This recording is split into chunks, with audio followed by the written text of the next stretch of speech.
Dangerous Women, she is one of the most horrific mothers to live.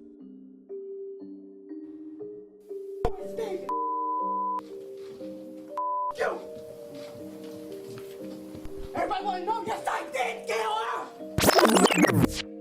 In 2015, 35-year-old Michelle Blair was living on the east side of Detroit with her 4 children when she was evicted for not paying rent. At first glance, nothing about Blair's case seemed particularly unusual. She was unemployed and had been struggling financially. Relatives say she had previously asked them for money. When the eviction crew showed up at Blair's home on the morning of March 24, 2015, she wasn't there. So the crew went inside and began removing furniture from the home. But when they went to move her freezer, they stumbled upon a horrifying discovery that would send shockwaves through the Detroit community. When the Wayne County Sheriff's Department bailiff opened a white deep freezer located in Mitchell Blair's living room, they discovered the frozen body of a teenage girl, wrapped in a large plastic bag.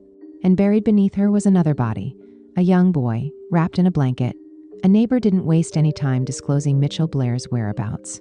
Police soon found her at another neighbor's house with 2 of her children, aged 8 and 17. But her other children, Stephen Gage Berry and Stoney Ann Blair, were missing. After some brief questioning, Mitchell Blair confessed to killing the children and stuffing them in her freezer. As she was being handcuffed, she reportedly told the police that she wasn't evil.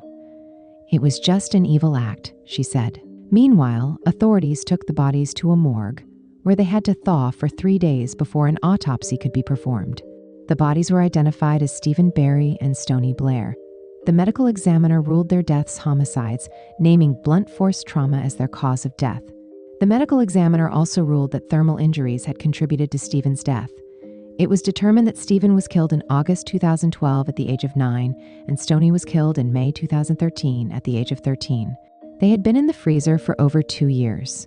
Mitchell Blair confessed to the murders at the Wayne County Circuit Court. According to a verified source, she told Judge Dana Hathaway that she killed the demons after finding out they were sexually abusing her youngest son, a claim that has never been substantiated. Blair said that one day in August 2012, she walked into a room of her Detroit home to find her youngest son simulating sexual activity using toys. Horrified, Blair asked him if anyone had ever touched him that way. The boy allegedly told her that his 9-year-old brother Stephen had. Blair stormed into Stephen's room in a rage. After Stephen allegedly confessed to sexually abusing his younger brother, Blair immediately began punching and kicking him. She said she continued to torture her son over a period of about 2 weeks, starving him, making him drink Windex, asphyxiating him with a plastic bag, and repeatedly pouring scalding hot water on his genitals, causing his skin to peel off. At one point, she wrapped a belt around his neck, lifted him up, and asked, "Do you like how this feels?" Michelle lifted Stephen off the ground by holding onto the ends of the belt, while the belt was still wrapped around Stephen's neck.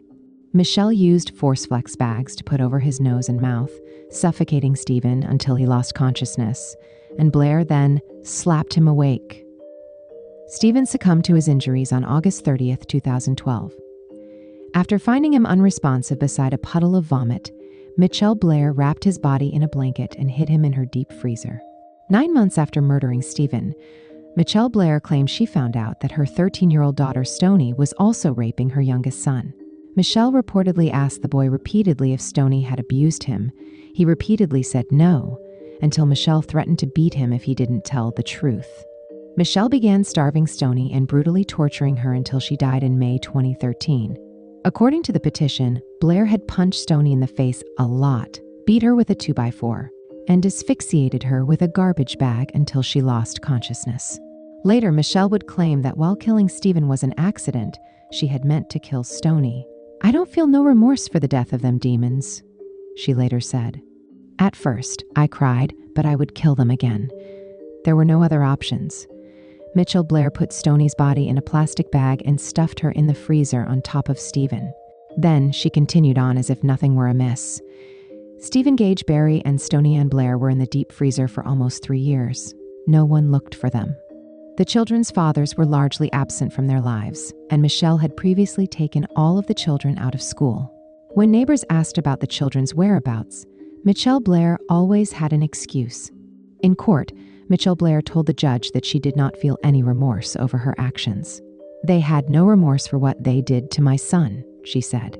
There's no excuse for rape. Prosecutor Karen Goldfarb stated that they found no evidence of rape, and Mitchell's oldest child, Gabby, said there was no concrete evidence that either of the children sexually assaulted her younger brother. My mom became obsessed with this crazy notion that my siblings had sexually assaulted our youngest brother, and she started basically interrogating the youngest, Gabby Blair said in January 2023. Gabby claimed that her youngest brother only told Mitchell about the alleged sexual assault after incessant questioning because he didn't know any better. My mom was a ticking time bomb, Gabby said. She always had her fuse lit, so anything the slightest tap would set her off. I made sure to watch what I said around my mother, Gabby said. I already knew that one misstep, and this is where I'd end up. I'm happy I was able to make it out alive. Talk me through the type of abuse that you had to suffer as a kid.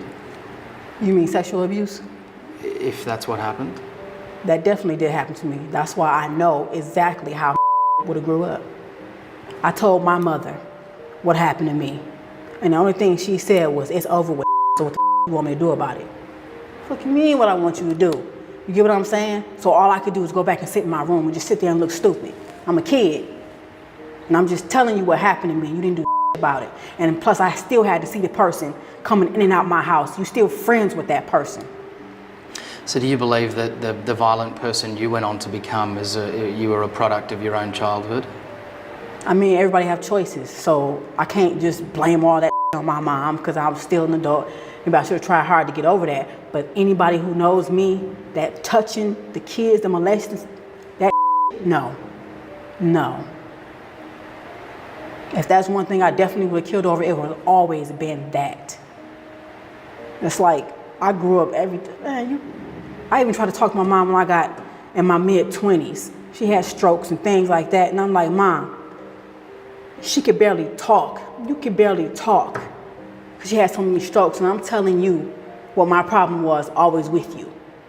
The hitting and all that. I just asked you to do something. The person lives around the corner on this particular time, it was just a woman named She lived around the corner.